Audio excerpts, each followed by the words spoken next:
Damn, damn, damn, damn, damn. What a game. What a game. I haven't felt that level of intensity in a very long time. Like, my heart is still pounding right now.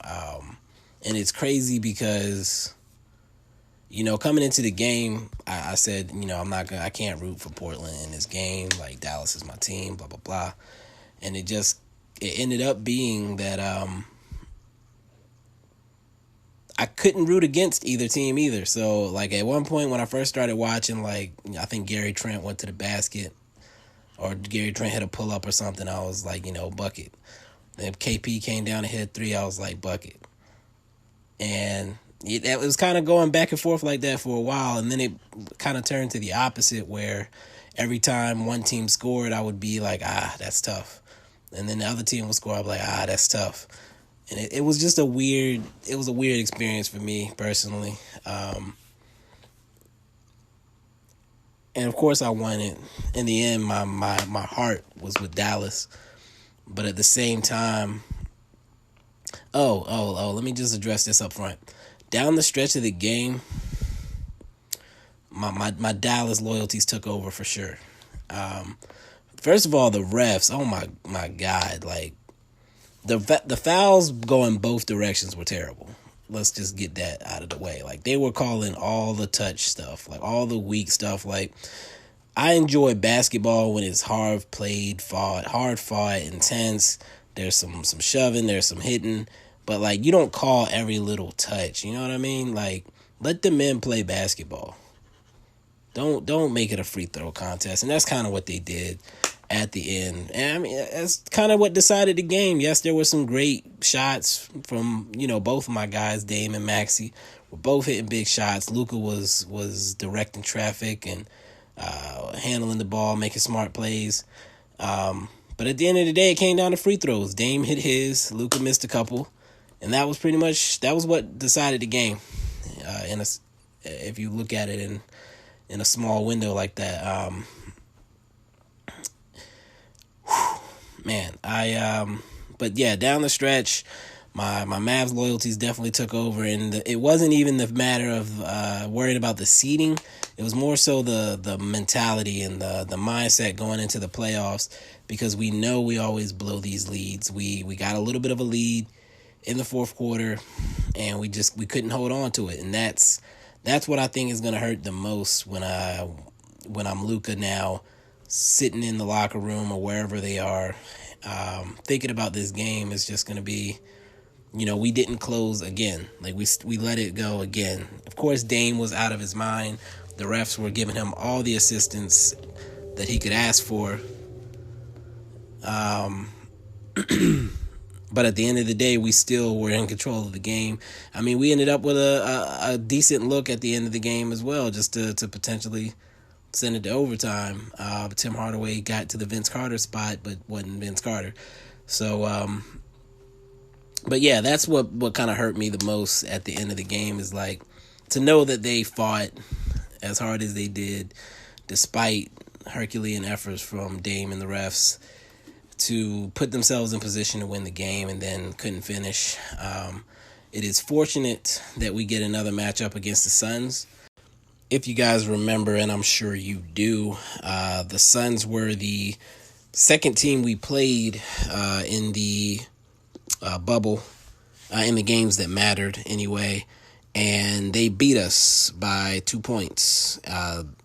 All of our games have been close. Like, I think we've gone to overtime 3 times, and we've lost a couple very, very close games.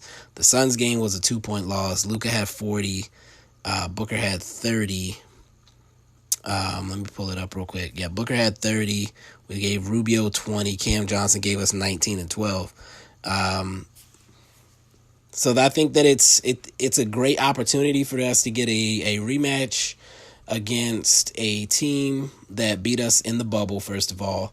Another young up-and-coming team that is probably going to be battling against us for the years to come, if they're able to retain Booker and Ayton and those guys. and a team, a team we just recently lost to, a team with young up and comers, and a team that's going to come into this game just like Portland with something to play for. I think we would be well suited to play that game just as hard as we did tonight, to bring it all out on the table and try to send Phoenix out of the bubble for good. And I say that as a person who personally would love to see Phoenix and Portland get those last two spots and have to battle for that play-in. But you know what? That's none of my business. I don't care what happens to these teams. It's right now, it's Portland controls their own destiny.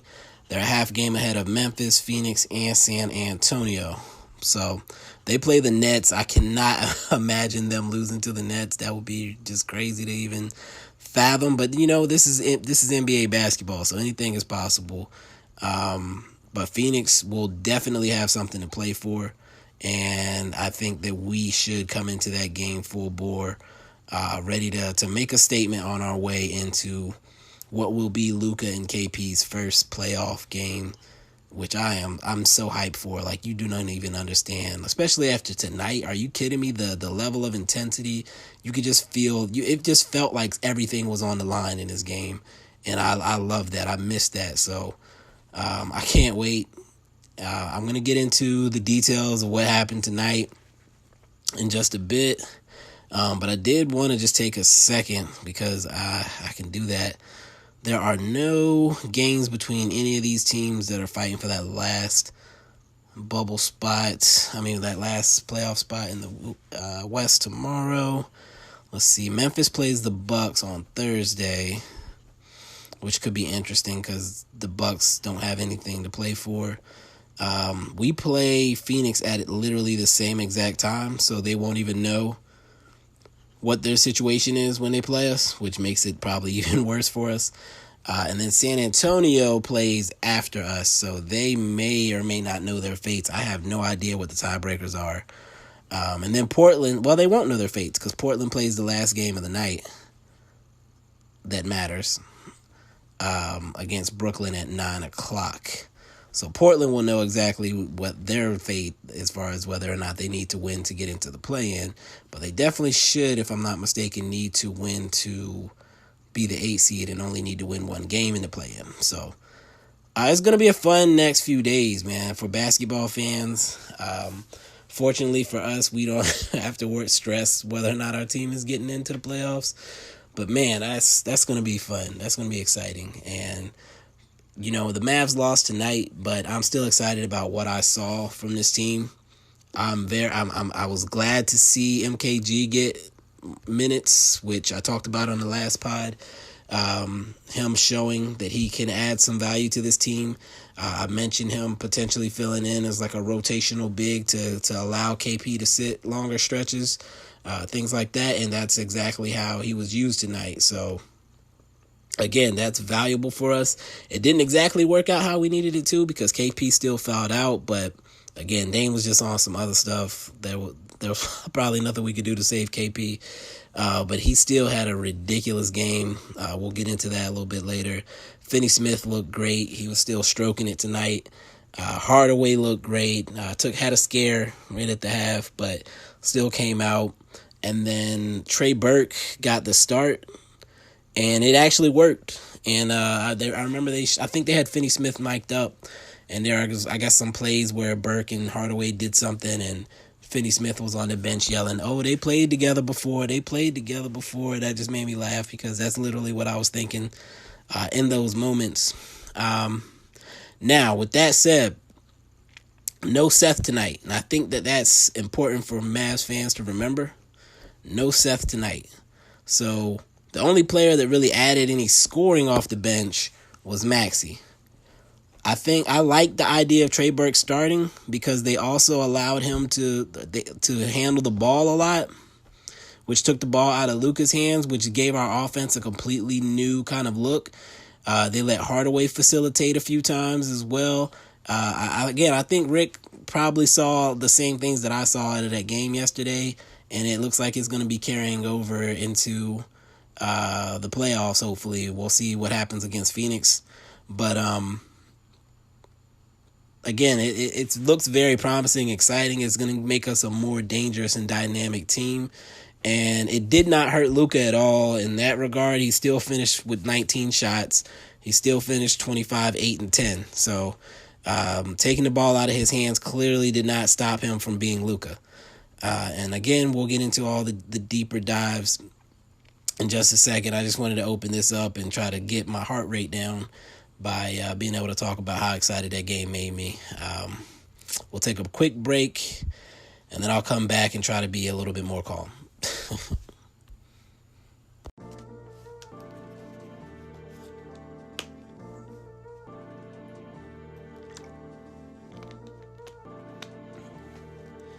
All right, folks, welcome back to yet another edition of the Bibbs Corner podcast. The cold open actually went pretty long. I don't know what happened to me there, but we're here to get down into the nitty-gritty of what happened in this game. This is episode 17, by the way, of the Bibbs Corner podcast, and I'm your host, Mike Bibbins. At mbibbs is my main account, at Bibbs Corner for just the sports, and at Bibbs Film if you're into the movie side. So just getting right into it, looking at the box scores. The first thing that jumps out for the Mavs is KP had a huge game. 36 points, just 6 rebounds, though, and 2 blocks. He scored 16 points in the first quarter, and then I think he did at least 11 of his 36 in the third. So that together is 27. I don't remember if he had any more after that when they pointed out that he had 11 in the third. 12 for 17 from the field, 7 for 9 from 3, just 5 or 6 from the free throw line. And you know how I feel. I want Luka and KP both to get 10 free throws a game, but I can't really argue against KP shooting threes if he's going to hit 7 out of 9. So it sucked to see him get fouled out of the game late in the game. And I wish I cared more about the little detail type stuff, but I'm pretty sure KP fouls out of a lot of our close games late. I don't know if and it's usually like he's committed a bunch of little stupid touch fouls and stuff like that. So that's just definitely something to look at going forward. Obviously, we're not expecting to contend this year, but that's something that we can't have if we're going to be a contending type team. We can't have one of our best players on the sidelines at the end of the game. So definitely something to watch there.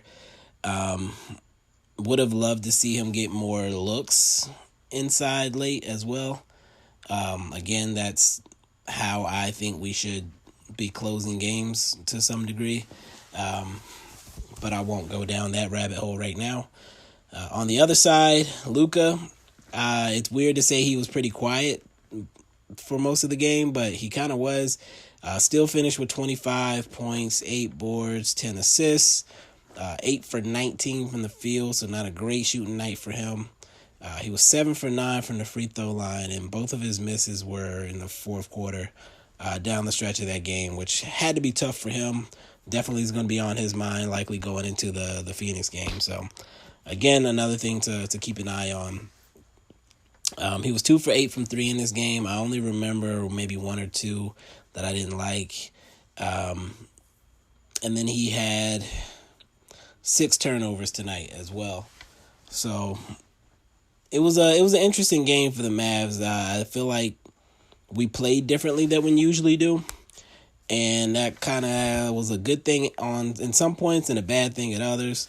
I liked that we got the ball out of Luka's hands a lot more in this game, and part of that was because we started Trey Burke in Seth's spot since Seth was out tonight. And I'll get into Trey Burke stats in a second, but THJ is definitely a beneficiary of getting the ball out of Luka's hands more. For example, we saw him facilitate the offense the other day with Luka out, so now him coming in with Luka, now still seeing him be able to spend some time with the ball in his hands was exciting for me, because that's what I wanted to see after that game, is to see if we were going to make sure we were intentional about making sure that he got to put the ball on the ground, get to the mid-range, hit a couple of those shots, and get going. It worked. He had 24 points, 4 boards, 3 assists, 6 for 11 from the field, 9 for 9 from the free throw line. So, again, when you get inside, good things usually happen. He got 9 free throws. He made every single one of them. And then he was 3 for 8 from 3. He just looked like a complete player on that end of the ball, and that's what we need. If we're going to be a threat in the West, we need that third guy to step up, and then we need our role players to step up. So let's get into those role players. The first one being the man of the night the other night, Dorian Finney-Smith. Tonight he had 15 points, 4 boards. He was 6 for 8 from the field, 3 for 5 from 3. Again, you can't ask for much more than that from him. He hit the shots that he was supposed to hit. He got to the spots he was supposed to get on offense, and he had a rough time on defense at certain points trying to guard Carmelo, and then they switched him and tried to have him guard Dame for a little while, and that didn't necessarily work out great, but didn't work out great for anybody tonight, so you can't really hold that against him. But again, he's hitting the shots when he's open. That's all you can really ask for him on the offensive end of the ball. Trey Burke in his start finished with 12 points, 4 boards, 9 assists. Also had a steal and a block. He was 4 for 9 from the field. You can't be mad at that. 2 for 4 from 3. And quite honestly, and I think I'm not sure if I mentioned this previously. I might not have, but I do like Trey Burke getting into that starter spot, and I would prefer him starting there instead of Seth, so Seth can be the leader of the bench team. Basically, by starting Burke, it's the same effect to me as starting THJ had, and containing him to some degree with having him play with Luka at the same time as Luka, I should say. Because he does a lot of good things, but when he's the main scoring threat on the floor, he tends to get a little shot happy. So again, you start him with Luka. Now you contain some of that shot happiness. And again, I'd be glad to see us do it again against Phoenix. We'll see what happens, but I like what I saw from that starting group. And obviously, we started the game hot. We got out to an 8-point lead, I think, 7 or 8 point lead, and then when the subs came in is when we started to lose it. Speaking of the subs, the only guy off the bench that had more than 2 points was Maxey. He finished with 12 points, 4 boards, 2 steals, and a block. That block was on Dame Dollar, so thanks to Dame for his contributions to the wall. I believe it's his second contribution of the year. Maxey was 3 for 8 from 3 and hit some big ones late that any one of them could have been a game-winning type shot. But Dame just had too much going on his end, and I think Melo hit one after Maxey as well. One thing that I did like from Maxey, besides obvious the things that he always does, which, switching on the guards, keeping them contained, playing defense. He did mix it up a little bit with Melo. I think on that play, Melo had taken a little bit of a shoulder from Maxey after a rebound and fell on the ground like Maxey had just punched him in the face. And I'm pretty sure Maxey said something under his breath about Melo flopping, and Melo didn't like it. And, Maxey didn't back down. Why would a wall back down? You know what I mean? So, Melo didn't like it. There was a little bit of jawing there. There was some jawing that happened a little later. The refs started to get whistle happy about everything because I guess they didn't want it to blow up. I like that he didn't back down again. I like that he was not quiet because we need somebody like that. I wish he would do it more. I wish he was louder. But the effect that it had on the refs with them calling everything tight pretty much from that point on did kind of suck some of the fun out of the game. Fortunately, we had some jump shooters on the floor, so they didn't completely ruin the excitement, but did become a bit of a free throw contest down the stretch. The rest of the bench. So DeLon Wright, pretty quiet scoring-wise. He had 1 point, 3 boards, 5 assists, and a steal. Clearly has been catapulted by Trey Burke in the rotation. He can still do a lot of good things, especially defensively. There was one play where he picked Dame on a drive, and it might have been a foul on the replay, but man, it looked clean at first, and I appreciated his efforts there because when you have a guy going off like Dame was, you would expect you would do something differently, and if bringing some help to try to disrupt his drives is what it's going to be, then that's what I like to see. 2 big guys, Boban and MKG, each played 7 minutes and 1 second. Each poured down 1 board and each had 2 points. That's fine with me. I can't remember. I'm pretty sure they played together briefly, if I'm not mistaken. But 14 minutes from those 2 guys, that's all I've been asking for is 10 to 12 minutes, 10 to 15 minutes from another big man not named Maxey or KP. Keeps them fresher late in the game, which almost worked out. Besides KP fouling out, we were able to have Maxey and KP at our disposal down the stretch. So, again, if MKG is going to perform like he did, and he was solid again tonight, I think he got some weak fouls called against him too. But if he can provide solid minutes guarding a stretch type 4 or scoring type 4, if he can get rebounds, then again he can fill that extra big man spot that I had been begging for Boban, but I'm flexible. Like I'll take either one, whatever it takes to get KP some rest and not have him gassed down the stretch of games. And then finally, our last guy on the bench.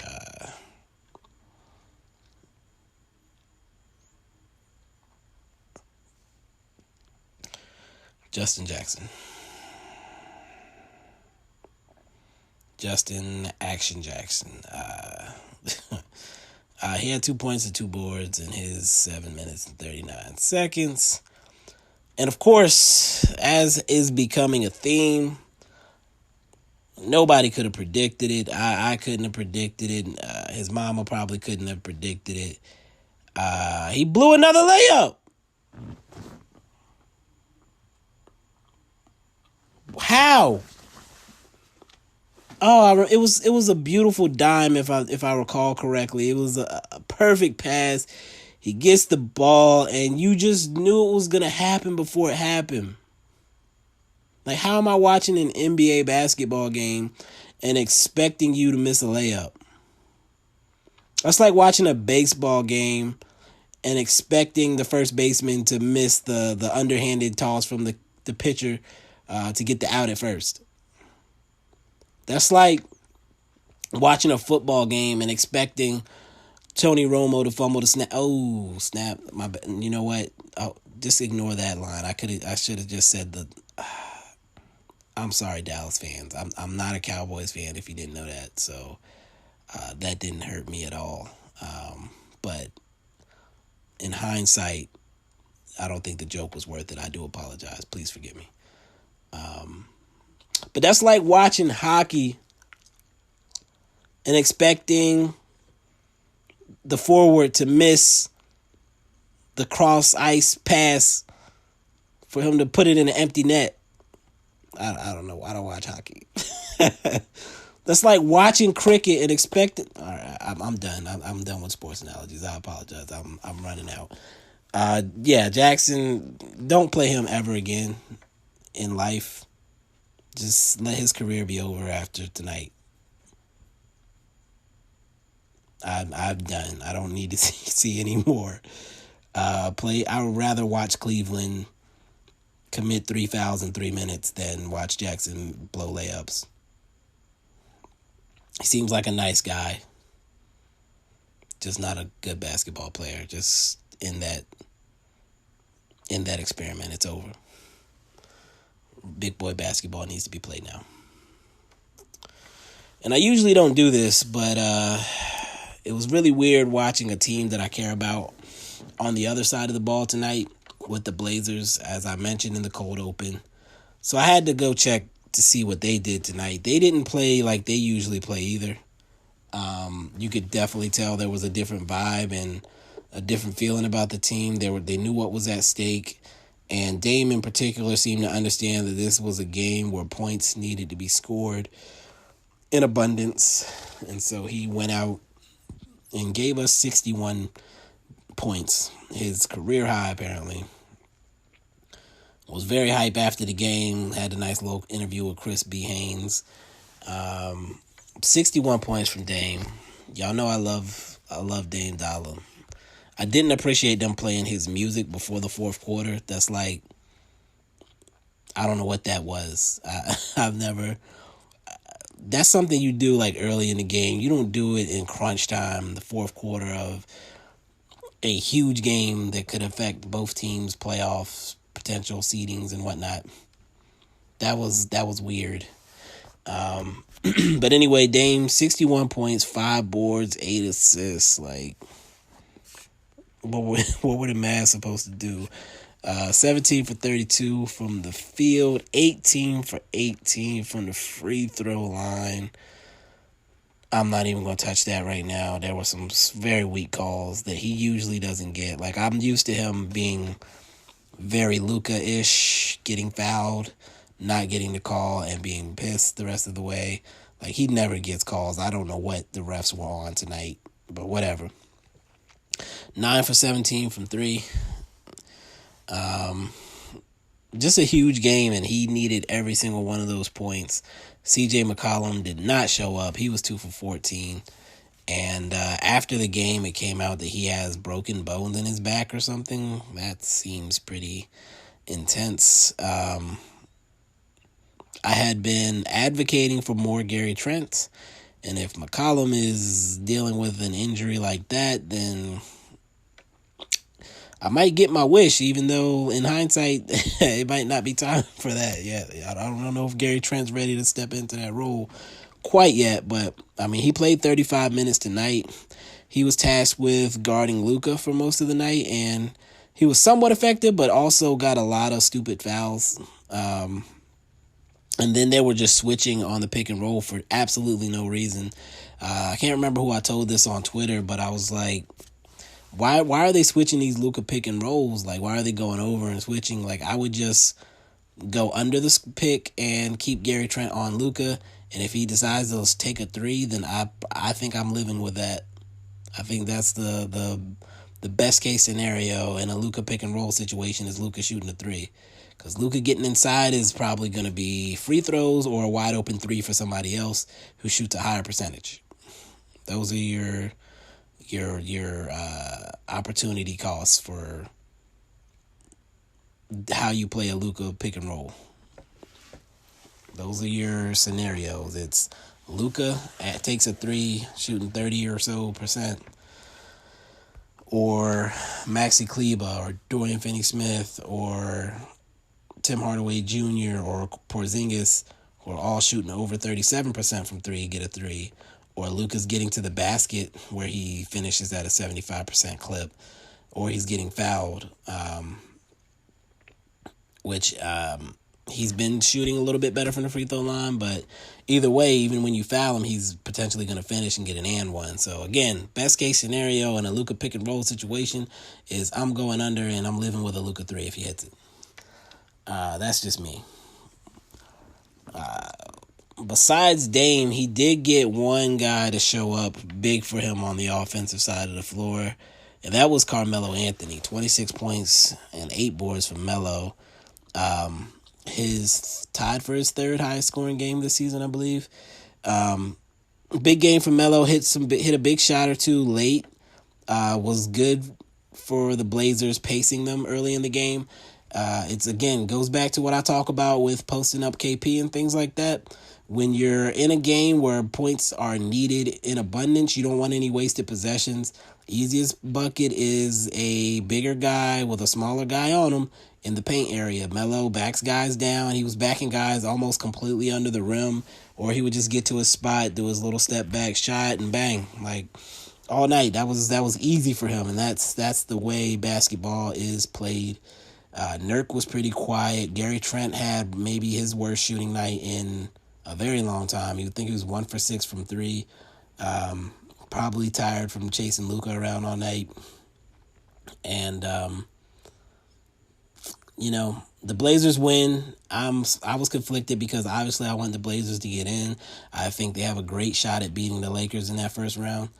But at the same time, I hate this loss for the Mavs because it does just play right back into the idea of us not being able to close games, especially with things at stake. And I'm very, very glad that we get another shot at that against the Suns. I hope we can take advantage and win that game. And I couldn't care less if it means the Suns are eliminated. Booker and the gang had a good run, but I couldn't care less about this meaning anything for them in that game. So that's pretty much all I had to say about the game in a sense. Again, the big changes I want to see going forward. Hopefully Seth is back for the next game and Justin Jackson can retire. Trey Burke can start again. Seth off the bench. Play MKG and or Boban 10 to 15 minutes total between them. To give KP and Maxey a little bit of a break so that we can close the game with those two on the court. Make sure you're getting KP touches. Make sure Luka's active. Make sure those guys are getting to the line. And I think we can hang with anybody on the offensive side. Defensive side, still got to tighten up some things, but I'm excited about this team. I'm excited about the playoffs. And I'm going to close this section of the podcast off, and we'll get to some questions here in just a second.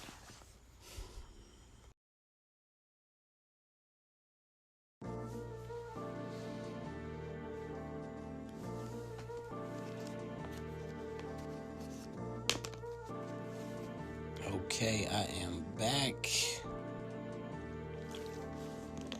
Gonna do a quick little question section. I think I had it open for like 10 minutes. I let in a couple late after the buzzer.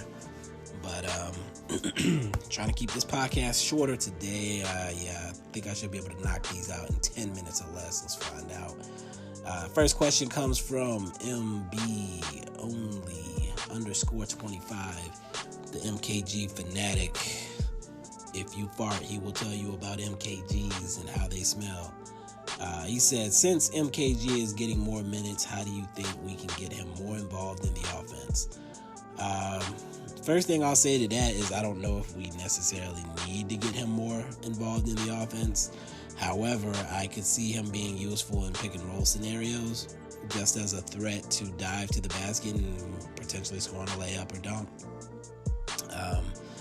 I don't want to see him shooting any jump shots, I'll tell you that. I could see him getting involved as a cutter or as a guy crashing the glass and still being able to get back down the court on D without that really taking him away from the defensive side. So that's really the only things that I'm trying to see from him as far as scoring goes. He is not a scorer. He does not need to be a scorer. Activity on defense, activity on the glass, that's all I really want to see from him. The next question comes from... I don't even know who asked me this. Oh, man. Oh, shucks. Let's see if I can find this question.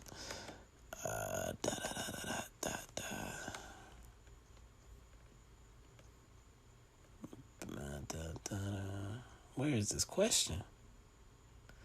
Here we go. To the Future 22 asked, why were the refs low-key riding Lillard in the fourth? And you know what? I kind of touched on this earlier, but I honestly do not know.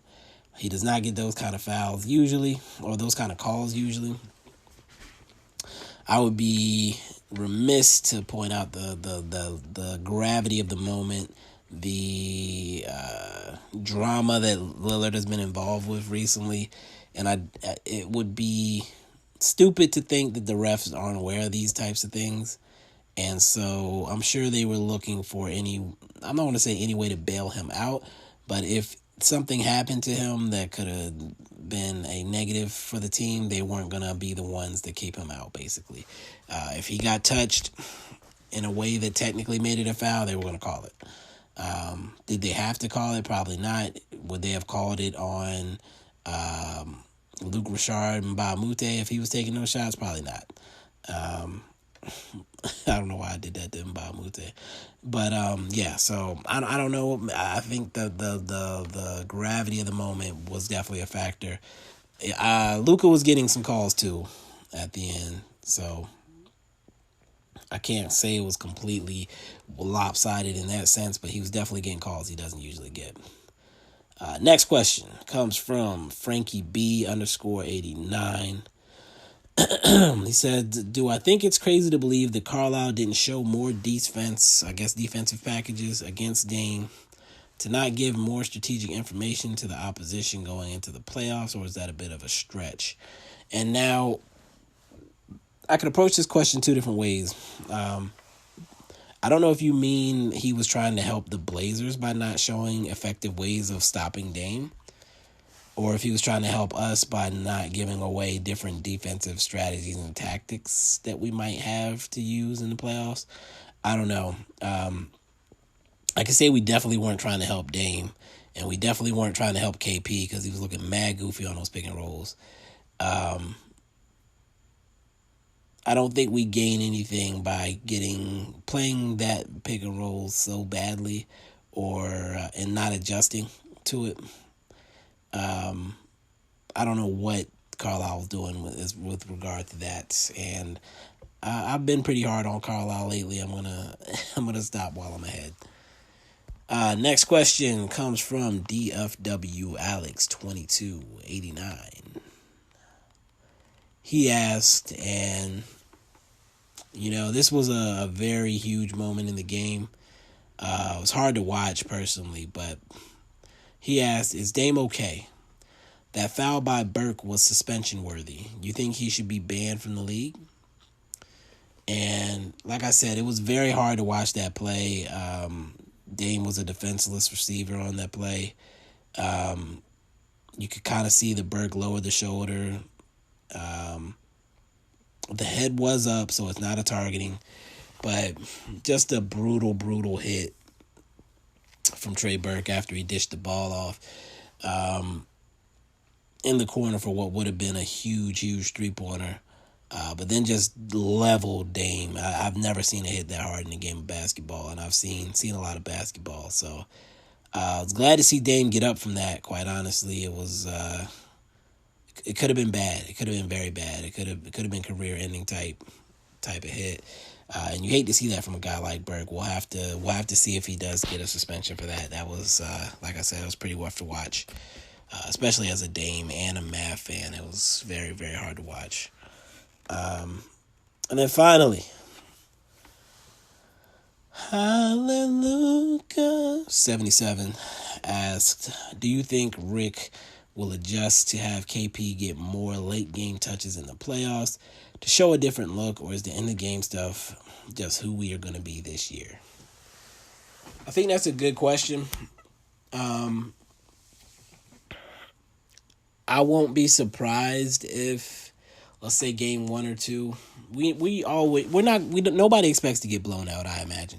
I don't expect to get blown out. It's hard to imagine this team getting blown out. Feels like we're always going to have a chance. There's just too much firepower on the offensive side, and it's just going to be a matter of, can we get stops and can we get buckets late?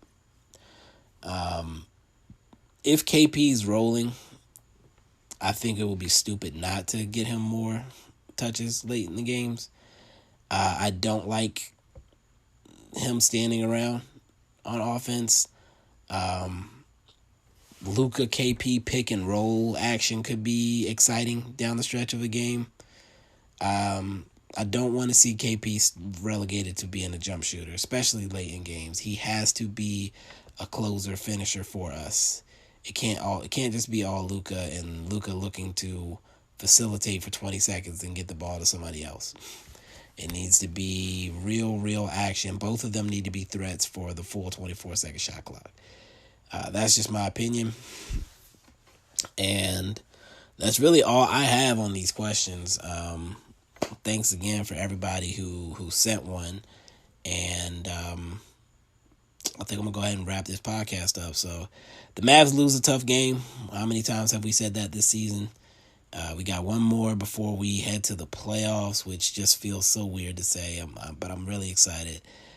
Big game against the Suns. I feel like they've somewhat been a rival for us somehow over these past couple of years. Maybe it was the Luka probably could have been drafted by the Suns. Him and Ayton coming in 1 and 3 in their draft class, and then Booker hitting a couple tough shots to win games against us. So I'm excited for that matchup. I'm excited to see. I'm guessing they'll put McCall Bridges on Luka, and he's playing with a renewed confidence right now, so that's going to be interesting to watch. I'm excited for that game. It's a nice little fine-tuning type situation for us against a team that I mentioned will be there for years to come as a rival for us in the West. So excited for that. I'll be back then, and I hope you guys are keeping it I'm going to work on that. Thanks again to everybody for checking in. I appreciate every single listen that I get.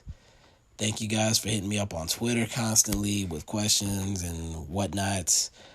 You all are very much appreciated. I will catch you on Thursday. Peace.